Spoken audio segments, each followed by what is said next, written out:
Hello viewers, আসসালামু আলাইকুম। আজকে দেখাবো সিলিং প্লাস্টারে মিস্ত্রিরা যে ভুলগুলো করে এবং কিভাবে এর থেকে উত্তরণের উপায় আজকে দেখাবো। প্রথমে সিলিং প্লাস্টারের জন্য যখন আপনি রেডি করবেন তখন প্রথমত ছাদে যে পানি জমা আছে সেগুলা শুকিয়ে ফেলবেন। হালকা থাকলে কোনো সমস্যা নেই, কিন্তু বেশি পানি রাখা যাবে না। তারপর হচ্ছে সিলিংয়ের ভিতর যে সকল প্লাস্টিক, এই যে দেখেন উপরে যে সকল প্লাস্টিক আছে, বিভিন্ন বড় বড় কাগজ দেওয়া হয় এবং কিছু শাটারিং থাকে টিনের। প্রত্যেকটা কিছু ভালোভাবে ক্লিয়ার করবেন যেন কোনোভাবে এগুলা লেগে না থাকে। থাকলে আপনার প্লাস্টারটা ধ্বংস হয়ে যাবে, ফেটে যাবে।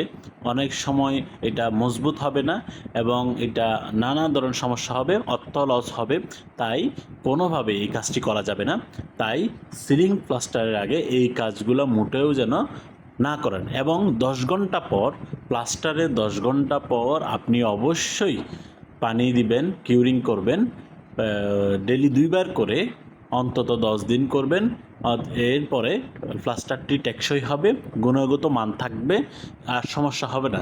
তাই রাজমিস্ত্রির ভাইয়েরা এই ধরনের কাজগুলো থেকে বিরত থাকবেন যেন কোনো ধরনের সমস্যা না হয় এবং পরবর্তীতে যেন একটা ছাদক যেন ফাটল না ধরে, কোনো সমস্যা না হয়। আজকে এই ভিডিওটি ভালো লাগলে লাইক, কমেন্ট, শেয়ারের মাধ্যমে পাশে থাকবেন এবং কোনোভাবেই যেন এগুলা সমস্যা দেখা না দেয় এই বিষয়ে লক্ষ্য রাখবেন।